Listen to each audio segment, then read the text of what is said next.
Let's cut through the fluff. If you're still watching Star Citizen content more than a decade after the Kickstarter, you already understand the scale of what CIG is trying to build. They sold us a universe full of every sci-fi fantasy we could want. Tight dogfights, capital ships that could reenact Star Trek, gritty FPS combat and extractions, industrial careers, crafting, mining, and eventually cities and bases players build themselves on alien worlds. Most of those systems have started to take shape. Some are already functional, others are on the horizon, and a few are clearly deep in development, whether CIG wants to admit it publicly or not. But there's one pillar that hasn't even taken its first step. One system that justifies the entire scale of this game more than any other. The one CIG keeps pointing to in marketing, but never delivers in gameplay. Of course, I'm talking about exploration gameplay. It's the fantasy that sold half the ships in this game. We might have missed the exploration age of our world, but Star Citizen's still ripe with discovery potential. And right now, after 13 years, 13, the only thing we've truly discovered is just how absent exploration gameplay actually is. If you're new here, I'm Captain Katarn. I make long-form Star Citizen videos that dig into where this game shines, where it falls flat, and what it could actually become. So if that's your thing, consider subscribing and joining the crew. And sure, we've had moments that feel like discovery. First time you walk into an ASD facility or the first time you take on the Stormbreaker worm, it scratches that itch for a little while. Those are great moments, but they're not exploration. No matter how much CIG tries to brand those as exploration gameplay in a random Inside Star Citizen segment. Stormbreaker is all about taking the next step in exploration gameplay. Making exploration work in Star Citizen actually requires you to go out and build locations that players want to visit. That's what we're doing now. They're much needed content drops, to be sure, but it's not the same. Exploration is supposed to answer a question or create a new one, and the game doesn't give you either. It doesn't even try. It hands you a landmark and a mission marker and calls it a day. Nothing makes the absence more obvious than walking through your own hangar. Look at the ships they've sold us over the years. The Odyssey was marketed as a self-sufficient deep space long hauler, something that could disappear into the black and explore nearly indefinitely, then come back with all the data to sell. It's still stuck in concept because the gameplay it needs doesn't exist. The Carrack became the community's mascot for disappointment, a military pathfinder designed for jump point discovery that spends most of its life as a mobile medbed, and a nostalgia piece that's still impossible to haul cargo in, despite the recent upgrades. The 600i Explorer is a poorly designed luxury cruiser pretending to be a discovery platform, a ship that'll probably get another rework before it ever gets a real job in the verse. And now we have the Zeus ES, a compact exploration ship that I generally can't rip on, it's solid. But it was sold on the fantasy of charting the unknown, even though the unknown in this game is still unknown. Yeah, that sentence makes sense to me. Deal with it. These hulls represent millions in pledges and thousands of players building their entire org structures around ships that have no role. A fleet of explorers waiting for a universe that doesn't know what to do with us. But if you ask someone what exploration is, like I did my community members in Discord, the answer is no one really knows. Seriously, shout out to the boys in the group chat. It's been years since CIG talked about exploration as a mechanic, and it feels kinda abandoned. So let's dive into the old concepts. CIG has stated exploration would be the act of discovering things the game hadn't told you about. Things like unmapped jump points, resource pockets, anomalies, ancient wrecks, derelicts, and eventually new systems. The universe wouldn't reveal everything. Players would find it, chart it, and sell it. That was the fantasy. That was the initial pitch. Back in the 2015 to 2017 era, CIG described the process as a multi-phase operation. You'd scan or probe to detect something vague, perhaps an anomaly, a signal distortion, or gravitational instability. That sounds cool. Just for the love of God, don't describe the scanning interface as a golf swing mechanic. People lost their shit when a dev said that, and if you remember that meltdown, let me know in the comments. Anyway, then you'd have to go there, verify what it was, and in some cases survive the conditions long enough to bring the data back. That data could then be packaged, stored, and sold either to the NPCs as a commodity or to other players or orgs. They explicitly said that exploration would not be passive. It was supposed to involve risk and decision-making. Maybe you find something worth a fortune, but it's buried in radiation. Or it's only accessible through a volatile jump tunnel. Maybe you sell the coordinates. Maybe you hoard them. It was meant to feel like a high-stakes, high-reward profession. CIG also tied exploration to deeper systems, like engineering, which would make long-duration missions more complex and survival-oriented. Server meshing was cited as a dependency for procedural discovery, and improved scanning tech was repeatedly mentioned as something that needed to evolve past the initial ping and box interface we used to have. The ping system we have today? Still pretty meh. It's evolving, slowly, but it's nowhere near what exploration needs. But here's the point. Exploration was never meant to be sightseeing. It was supposed to be gameplay that justified the size of the universe. It was supposed to be dangerous, valuable, and interactive. The kind of thing players built careers and orgs around. And I get that, in a way. Information is everything. It's absolute power in the real world.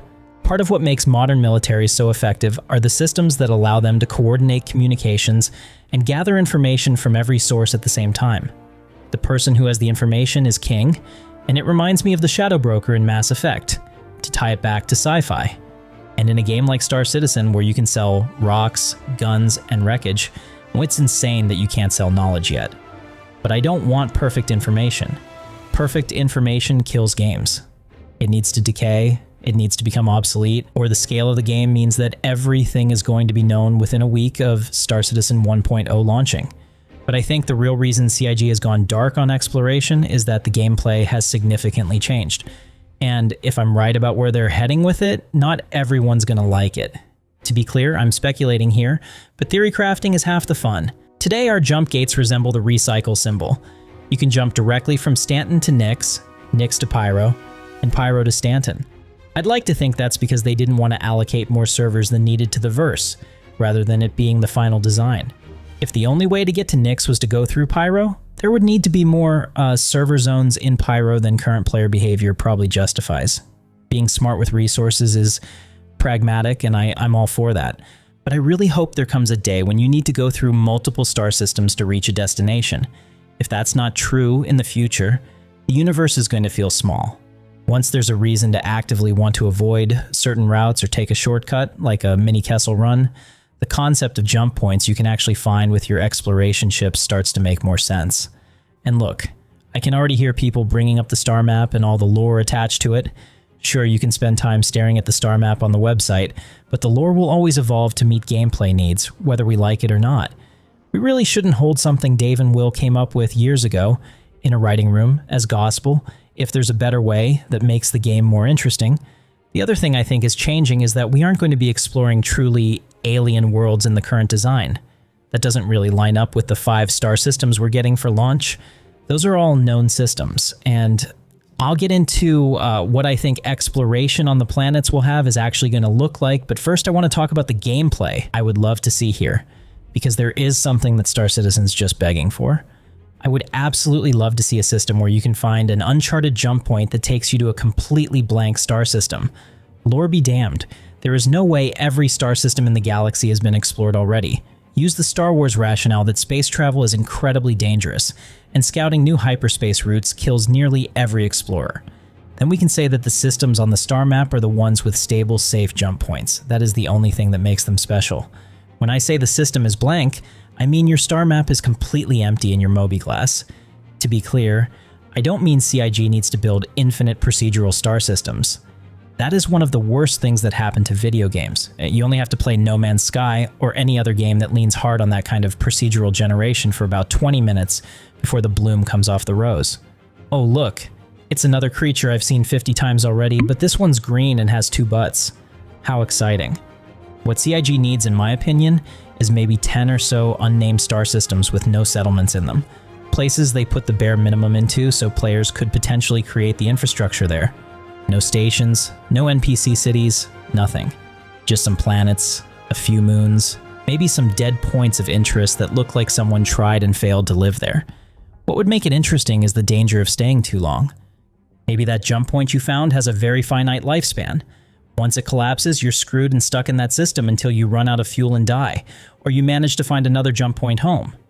Every moment you spend in that system scanning and trying to discover something of value is a ticking clock.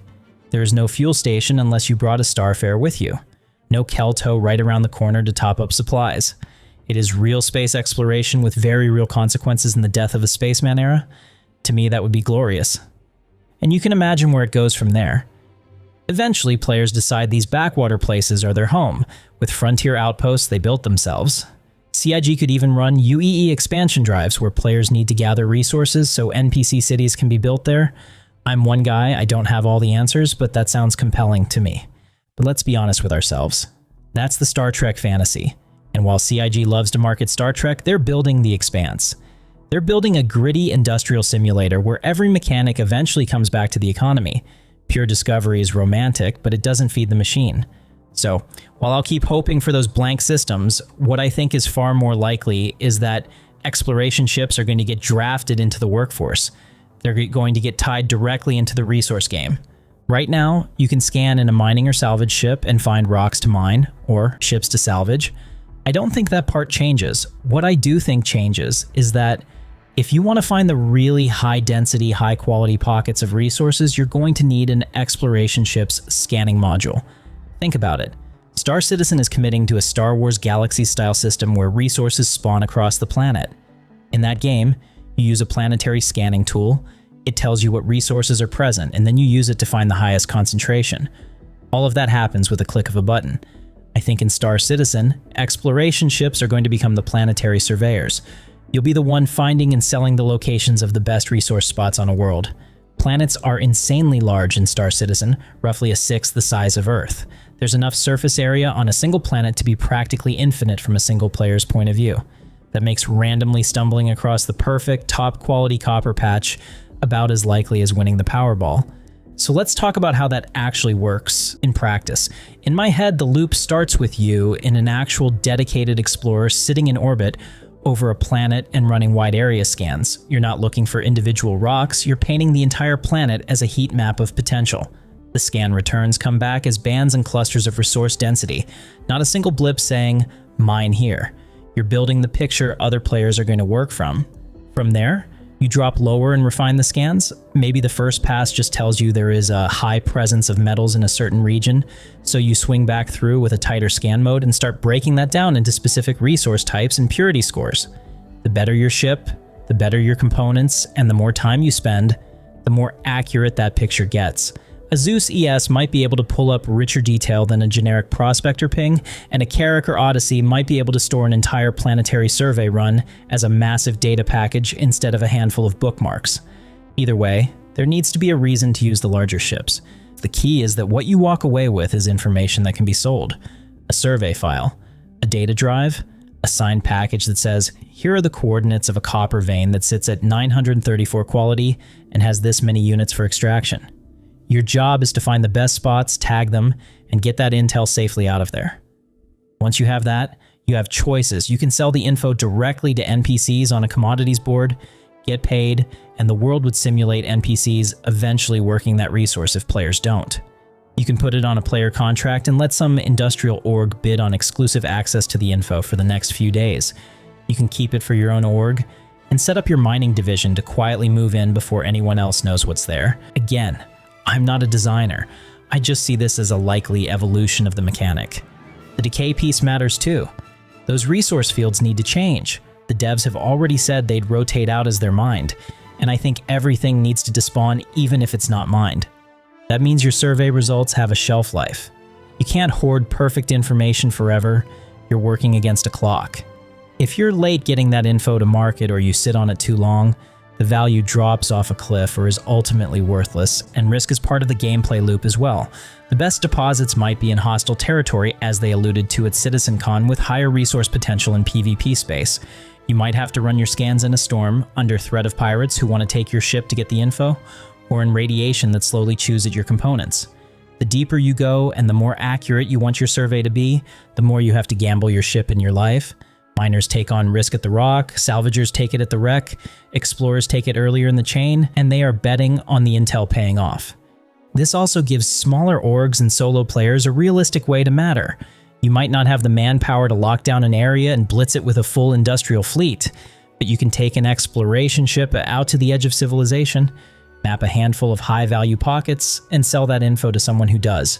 You get paid for being first, for being careful, and for being smart enough to get home with a drive's worth of lucrative coordinates. If CIG leans into that kind of system, exploration ships stop being expensive sightseeing buses and start becoming the brains of the resource game.